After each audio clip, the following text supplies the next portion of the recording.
Good morning. Rajitha ബാലുവാണേ.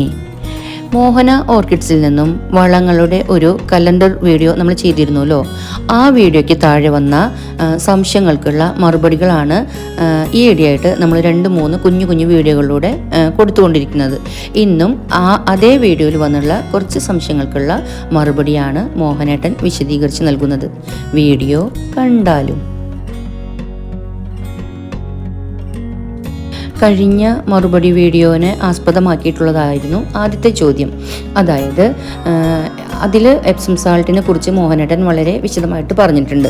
ആ കൂട്ടത്തിൽ ഒരു മാസം പ്ലാന്റ്സിന് 5 ഗ്രാമോളം എപ്സം സാൾട്ട് വേണം എന്ന് പറയുകയുണ്ടായി. മാത്രമല്ല, നമ്മുടെ കലണ്ടർ പ്രകാരം 4 ദിവസം കൂടുമ്പോൾ 1 നുള്ള് എപ്സം സാൾട്ടാണ് കൊടുക്കുന്നത്. 3 നുള്ള് എപ്സം സാൾട്ടാണ് 1 ഗ്രാം എന്നും പറയുന്നുണ്ട്. അപ്പോൾ പിന്നെ ഏകദേശം ഒരു മാസത്തിൽ 2-2.5 ഗ്രാമോളം എപ്സം സാൾട്ടേ നമ്മൾ യൂസ് ചെയ്യുന്നുള്ളൂ. എങ്കിൽ പിന്നെ 5 ഗ്രാം എപ്സം സാൾട്ട് എന്നുള്ളത് എങ്ങനെ കോമ്പൻസേറ്റ് ചെയ്യാം എന്നതായിരുന്നു സംശയം. എപ്സം സാൾട്ട് ഒരു മാസത്തിൽ 5 ഗ്രാം വരെ ആകാം. അത് പലവട്ടമായിട്ടാണ് കൊടുക്കാൻ പറഞ്ഞിട്ടുള്ളത്. ഞാൻ ഉദ്ദേശിച്ചത് പറഞ്ഞിട്ടുണ്ട്, ആഴ്ചയിൽ 1 ഗ്രാം, 1 ലിറ്ററിന് 1 ഗ്രാം എന്ന് കൂടി ഞാൻ പറഞ്ഞിട്ടുണ്ട്. അപ്പോൾ തന്നെ ഒരു അളവ് അതിൽ വന്നു. അതായത് ഒരാഴ്ചയിൽ 1 ഗ്രാം വന്നപ്പോൾ 4 ആഴ്ച കൊണ്ട് 4 ഗ്രാം വന്നു. 5 ഗ്രാം വരെ ആവാമെന്ന് ഉദ്ദേശിച്ചത്. ഇപ്പം നമ്മൾ എടുക്കുമ്പോൾ നമ്മൾ കൃത്യമായ ഒരു അളവ് മാത്രം വെച്ചിട്ട് എടുക്കുന്നതല്ല. ഏതെങ്കിലും സ്പൂൺ ഉപയോഗിച്ചിട്ട് എടുക്കുമ്പോൾ ചിലപ്പോൾ കൂടിയെന്നൊക്കെ വരും. അങ്ങനെ കൂടുമ്പോൾ പലവട്ടം കൂടുമ്പോൾ 5 ഗ്രാം വരെ ആയാലും എപ്സം സാൾട്ട് കൊണ്ട് ഒരു ബുദ്ധിമുട്ട് ഉണ്ടാകുന്നില്ല. പക്ഷെ എപ്സം സാൾട്ട് കൂടിയാൽ ദോഷം ഉണ്ടാകുന്നുണ്ട്. കാരണം ഇപ്പം നമ്മൾ 1 ഗ്രാം ഒരു ആഴ്ചയിൽ എടുക്കുന്നതിന് അതിന് തന്നെ കൂടുതലാണ്. എന്നാൽ എടുക്കുന്നവരും ഇപ്പോൾ ഉപയോഗിക്കുന്നവരും പലരും ഉണ്ട്. ഓർക്കിഡുകളെ സംബന്ധിച്ച് എപ്സം സാൾട്ട് ഇത്ര അധികം വേണ്ട.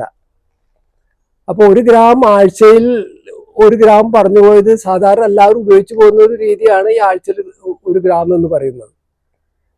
ഇതിൽ 1 ഗ്രാം എന്നുള്ള ചിലപ്പോൾ 1.5 ഗ്രാം 2 ഗ്രാം വീതം വെച്ച് എടുത്തു വരുമ്പോൾ എന്തായാലും ഇത് വരും, ദോഷം സംഭവിക്കും. അതായത് കൂമ്പല അല്ലെങ്കിൽ തളിരില എല്ലാം പൊള്ളലേൽക്കാൻ സാധ്യതയുണ്ട്.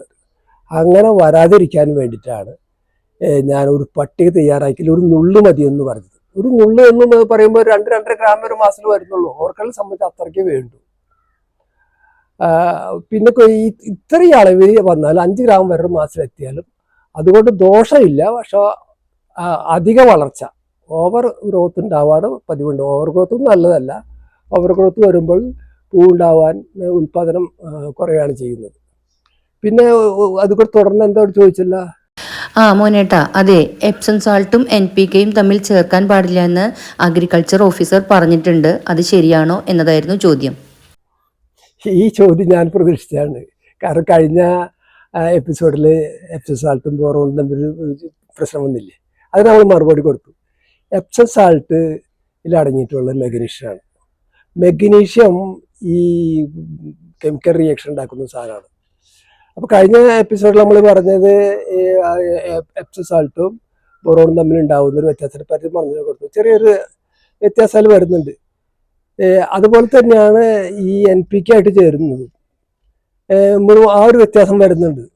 അപ്പം കൃഷി ഓഫീസർ പറഞ്ഞ വളരെ ശരിയാണ്. കാരണം അവർ പഠിച്ചതും പറഞ്ഞു കൊടുക്കുന്നതും അവർ ഒരു കൃഷി രീതി ഉണ്ട്. ആ കൃഷി രീതി വെച്ച് നോക്കുമ്പോൾ NPKയിൽ എപ്സം സാൾട്ട് ചേരുന്നത് ശരിയല്ല. അത് എപ്സം സാൾട്ട് എപ്പോഴും തനിയെ കൊടുക്കുക. തനിയെ കൊടുക്കുമ്പോൾ 100% റിസൾട്ട് ഉണ്ട്. എന്നാൽ ഇത് NPKയോട് ചേരുമ്പോൾ അതിൽ പ്രതിപ്രവർത്തനം നടക്കുകയാണ് ചെയ്യുന്നത്. NPKയും എപ്സം സാൾട്ടും തമ്മിലുള്ള പ്രതിപ്രവർത്തനം നടക്കുമ്പോൾ ഒരു 5% അല്ലെങ്കിൽ ഒരു അല്പം കൂടി 6, 7, 10% വ്യത്യാസം വരുന്നില്ല. ഒരു 100% എന്നുള്ളത് 95% അല്ലെങ്കിൽ അതിൽ അല്പം കുറവായിട്ട് അങ്ങനെ റിസൾട്ട് കുറയും. ഇതാണ് സംഭവിക്കുന്നത്. നമ്മുടെ ജോലിഭാരം കുറയ്ക്കുക എന്നുള്ള ഉദ്ദേശം വെച്ചുകൊണ്ടാണ് അങ്ങനെ ആ പട്ടിക തയ്യാറാക്കിയത്. ഈ പട്ടിക തയ്യാറാക്കിയതിൽ 4 ദിവസത്തിൽ 1 തവണ NPK കൊടുക്കാനാണ് പറഞ്ഞത്. ഈ NPKയുടെ കൂടെ ഇന്നത് ചേർത്ത് കൊടുക്കാൻ വേണ്ടി പറഞ്ഞു പോന്നിട്ടുണ്ട്. ഈ പറഞ്ഞു പോകുന്നത് ഈ എപ്സം സാൾട്ട് അതിൽ പ്രശ്നക്കാരൻ തന്നെയാണെന്ന് അറിഞ്ഞുകൊണ്ട് തന്നെയാണ് അത് പറഞ്ഞിട്ടുള്ളത്. കാരണം പ്രശ്നമുണ്ട്. അത് ചെറുതായിട്ടാണ് അത് ദോഷമായിട്ട് ഭവിക്കുന്നുള്ളൂ. പക്ഷെ വിവരമുള്ളവർക്ക് അതൊരു പ്രശ്നം തന്നെയാണ്. ഇപ്പോൾ കഴിഞ്ഞ പ്രാവശ്യം ചോദിച്ചു എപ്സം സാൾട്ടും ബോറോണും തമ്മിൽ ചേരുമ്പോൾ ഉണ്ടാവുന്ന വ്യത്യാസം പറ്റി. അത് ഞാൻ പറഞ്ഞു ചെറിയൊരു വ്യത്യാസം ആണ് വരുന്നത്. അതുപോലെ തന്നെയാണ് ഈ NPK-യിൽ എപ്സം സാൾട്ട് ചേരുമ്പോൾ ഉണ്ടാവുന്നത്. അതിനെ പ്രശ്നമാക്കി എടുക്കാതെ വേണമെങ്കിൽ മുന്നോക്കം പോവുക, അല്ലെങ്കിൽ നമുക്കത് ബുദ്ധിമുട്ടാണെന്ന് തോന്നുന്നവർക്ക് എത്രയായാലും ശരിയല്ലല്ല എപ്സം സാൾട്ടും NPK ചേരുമ്പോൾ ഉള്ള ബുദ്ധിമുട്ടുണ്ടെന്ന് എന്ന് തോന്നുന്നവർ തനിയെ കൊടുക്കത്തോളൂ, കുഴപ്പമില്ല. സമയം കുറയ്ക്കാൻ വേണ്ടിയിട്ട്, അതായത് ജോലിഭാരം കുറയ്ക്കാൻ വേണ്ടിയിട്ട് നമ്മൾ ചെയ്യുമ്പോൾ ഇങ്ങനെ ചില കാര്യങ്ങളൊക്കെ കണ്ണടക്കേണ്ടതായിട്ട് വരുന്നുണ്ട്. ഒരു കൃഷിക്കാരനെ സംബന്ധിച്ച് ഞാനൊരു ഓർക്കിഡ് കർഷകനാണ്. എനിക്ക് 140 ലിറ്റർ വെള്ളം 4 ദിവസം കൂടുമ്പോൾ നമ്മൾ വളമായിട്ട് ചെയ്യുന്നുണ്ട്. കാരണം 10,000-ഓളം ചെടികൾ എൻ്റെ കയ്യിലുണ്ട്. ഒരു 1500-ഓളം മെച്ചൂർ പ്ലാന്റുകളും ഏകദേശം ചെറിയ ചെറിയ ചെടികളായിട്ടുണ്ട്. ഇവർക്കെല്ലാവർക്കും ഒരേ രീതിയിൽ കൊടുക്കേണ്ട വിധം വലിയ പ്ലാന്റിനും ഏറ്റവും ചെറിയ തൈകൾക്കും കൂടി കൊടുക്കേണ്ടാവുന്ന ഒരു രീതിയാണ് ഞാൻ ആ പട്ടികയിൽ കൊള്ളിച്ചത്. അപ്പോൾ ചിലതിൻ്റെ അളവിനെ മിതപ്പെടുത്തിക്കൊണ്ടാണ് ആ പട്ടിക തയ്യാറാക്കിയിട്ട് ഇപ്പോൾ ഇത്ര ഉരുന്നുള്ളി ഒക്കെ പറയുന്നുണ്ടല്ലോ.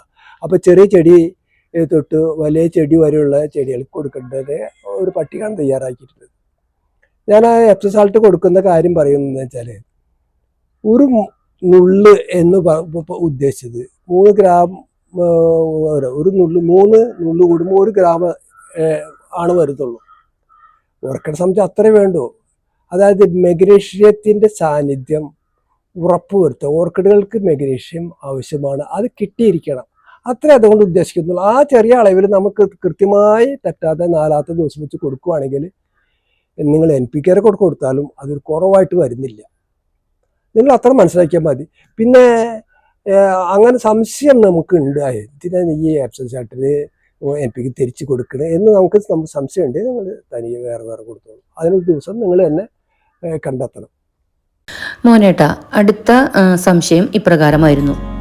കാൽഷ്യം നൈട്രേറ്റ് 1 ലിറ്റർ വെള്ളത്തിൽ 10 ഗ്രാം ചേർത്ത് കൊടുക്കാമെന്ന് പറഞ്ഞിരുന്നല്ലോ.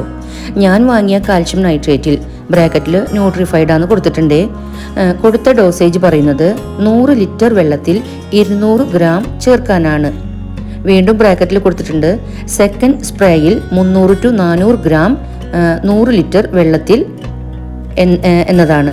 എങ്ങനെയാണ് ഇത് കൊടുക്കേണ്ടത് എന്നതാണ് ചോദ്യം. കാൽഷ്യം നൈട്രേറ്റ് 10 ഗ്രാം കൊടുക്കുക, 1 ലിറ്ററിലേക്ക് 10 ഗ്രാം വെച്ച് കൊടുക്കാൻ തന്നെ ഞാൻ പറഞ്ഞത്. പക്ഷെ അതിൻ്റെ വീര്യം കൂടി പറഞ്ഞിരുന്നു. 18% തൊട്ട് 20% വരെ ആവാമെന്നുള്ളത് ഞാൻ അങ്ങനെയുള്ള ഓരോ കാൽഷ്യം നൈട്രേറ്റ് പല കമ്പനിക്കാരും പല രൂപത്തിൽ കാൽഷ്യം നൈട്രേറ്റ് മാത്രമല്ല അതിൽ കൂടെ തന്നെ പലതും ചേർത്തുകൊണ്ട് പല കമ്പനിക്കാരും അവരവരുടെ പ്രൊഡക്റ്റ് ഇറക്കാറുണ്ട്. ഞാൻ കാൽഷ്യം നൈട്രേറ്റിന്റെ കാര്യമാണ് പറഞ്ഞത് 10 ഗ്രാം എന്ന് പറഞ്ഞത്. അത് 18 ആണ് അതുപോലെ കാണിച്ചിട്ടുള്ളത്. ഇത് 19 ആയാലും 20 വരെ ആയാലും നമുക്ക് 10 ഗ്രാം വരെ എടുക്കാം. ഇത് കൂടാതെ വേറെ ഏതെങ്കിലും പ്രൊഡക്റ്റ് ഉണ്ട് എങ്കിൽ ഏത് പ്രൊഡക്റ്റ് ആരിറക്കിയാലും അതിൽ ലീഫ്ലെറ്റ് ഉണ്ടാവും. ആ ലീഫ്ലെറ്റിൽ അതിൻ്റെ ഉപയോഗരീതിയെ പറ്റി പറഞ്ഞിട്ടുണ്ട്. ഇനി ലീഫ്ലെറ്റ് ഇല്ല എങ്കിൽ അവർ ഏത് കമ്പനിയാണ് ഇറക്കിയെങ്കിൽ അവരുടെ പേരും അതിൻ്റെ അടിയിൽ അതിൻ്റെ പ്രൊഡക്റ്റിൻ്റെ പേരും അതിൻ്റെ അടിയിൽ അതിൻ്റെ ചേരുവ എത്രയാണെന്നും അത് എങ്ങനെ പ്രയോഗിക്കാമെന്നും അവർ എഴുതിയിട്ടുണ്ട്. ഇത് നമ്മൾ മനസ്സിലാക്കിയിട്ടില്ലെങ്കിൽ നമ്മൾ എവിടെ നിന്നാണ് വാങ്ങുന്നത് അവരോട് ചോദിച്ച് മനസ്സിലാക്കിയിട്ടുണ്ട്. കാരണം പല തരത്തിലും ഇത് മാർക്കറ്റിൽ കിട്ടുന്നതുകൊണ്ട് വ്യക്തമായൊരു തീരുമാനം എനിക്കതിൽ പറയാൻ പറ്റില്ല. ഒന്നുമില്ല, നിങ്ങൾ ലീഫ്ലെറ്റ് വായിക്കുക, അല്ലെങ്കിൽ ആ പാക്കറ്റിൽ എഴുതിയിട്ടുണ്ട് അത് വായിക്കുക, അല്ലെങ്കിൽ ആ എവിടെ നിന്ന് മേടിച്ചതെന്ന് അവിടെ നിന്ന് അത് മനസ്സിലാക്കേണ്ടതാണ്. അടുത്ത ചോദ്യം ഇങ്ങനെയാണ് മോഹനേട്ട. മഴ കഴിഞ്ഞു, ഇനിയും ചെടികളുടെ ഇലകൾ മഞ്ഞളിച്ചു പോകാതിരിക്കാൻ എന്ത് മരുന്നാണ് കൊടുക്കേണ്ടത്? ഞാനേ ഇതിനെപ്പറ്റി പറയാൻ വിചാരിച്ചിരിക്കുകയായിരുന്നു. അപ്പോഴേ ഈ ചോദ്യം ഇപ്പോൾ വന്നുള്ളൂ. മഴയൊക്കെ മാറി, മഴ ദുർബലമായി, മഴയുടെ ഗൗരവമൊക്കെ മാറി. ഇപ്പം നല്ല ചൂട് വരുന്നുണ്ട്. തണവുണ്ട് എങ്കിലും നന്നായി ചൂട് വരുന്നുണ്ട്. ഈ സമയത്ത് ഇല പഴുക്കാൻ സാധ്യതയുണ്ട്. കാരണം ഈ തണവ് അനുഭവിച്ചിരിക്കില്ലായിരുന്നു. ഇപ്പം 2-3 മാസമായിട്ട് ഇപ്പോൾ ചെടികൾ കൂടുതൽ തണവ് അനുഭവിച്ചു വന്നിരിക്കുകയായിരുന്നു. ഇവിടുന്ന് പെട്ടെന്നാണ് ഇതിൽ നിന്ന് മാറ്റം വരുന്നത്, വെയിൽ വരുന്നത്. ഈ വെയിൽ കൂടി തട്ടുമ്പോൾ ഇല പഴുക്കാനും ഇല കൊഴിഞ്ഞു പോകാൻ സാധ്യതയുണ്ട്. എന്തായാലും ശരി, ഈ രോഗം കണ്ടാലും കണ്ടില്ല എങ്കിലും നിങ്ങൾ ഇത് കൊടുക്കുക, അമിസ്റ്റാർ ടോപ്പ് 1 ml 1 ലിറ്റർ വെള്ളം ഇതിൽ എടുത്തിട്ട് നമ്മൾ കൊടുക്കുക. അത് രോഗം ഉണ്ട് എങ്കിൽ, ഈ രോഗം കണ്ടു എങ്കിൽ 4 ദിവസത്തിൽ ഒരിക്കൽ കൊടുക്കുക, ഇല്ലെങ്കിൽ ആഴ്ചയിൽ 1 തവണ ഏതായാലും കൊടുത്തിരിക്കണം. അല്ലെങ്കിൽ ഈ രോഗം വരുന്ന ഉറപ്പാണ്. അപ്പം അതുകൊണ്ട് ഓർക്കിഡ് ഈ രോഗമില്ല എന്ന് വിചാരിച്ചിട്ട് നമ്മൾ കൊടുക്കാണ്ടിരിക്കുക. എന്താ, കാലാവസ്ഥ മാറി, ചൂട് ആരംഭിച്ചു, ഈ രോഗം വരും എന്നുള്ള ഉറപ്പായ കാര്യമാണ്. നിങ്ങൾ രോഗം ഉണ്ടായാൽ, രോഗം കാണുന്നുണ്ടെങ്കിൽ 1 ml 1 ലിറ്റർ വെള്ളത്തിൽ എടുത്തിട്ട് 4 ദിവസത്തിൽ പ്രാവശ്യം പ്രയോഗിക്കുക. രോഗം ഇല്ലാതെ ഇരിക്കുകയാണ് എങ്കിൽ ആഴ്ചയിൽ 1 തവണയായിട്ട് കൊടുക്കുക. 2-3 തവണ 2 തവണ കൊടുക്കുക. രോഗം ഇല്ലെങ്കിൽ 2 തവണ കൊടുത്താലും മതി. പിന്നെ കണ്ടെങ്കിൽ ഉപയോഗിച്ചാൽ മതി. രോഗം ഉണ്ടെങ്കിൽ 2-3 തവണ കൊടുത്തു. അടുത്ത ചോദ്യം NPK-യുടെ റേഷ്യോ പറയാമോ എന്നതായിരുന്നു. അതിനു മോഹനേട്ടൻ മറുപടി തന്നിരിക്കുന്നത് നിങ്ങളുടെ കയ്യിലുള്ള, നിങ്ങൾക്ക് അവൈലബിൾ ആയിട്ടുള്ള ഏത് റേഷ്യോയിലുള്ള NPK വേണമെങ്കിലും ഉപയോഗിക്കാം എന്നാണ്. 19, 19, 19, 18, 18, 18 അങ്ങനെ ഏത് റേഷ്യോയിലുള്ളതും ഉപയോഗിക്കാം. NPK 1 ലിറ്റർ വെള്ളത്തിലേക്ക് 5 ഗ്രാം എന്നതാണ് കണക്ക്.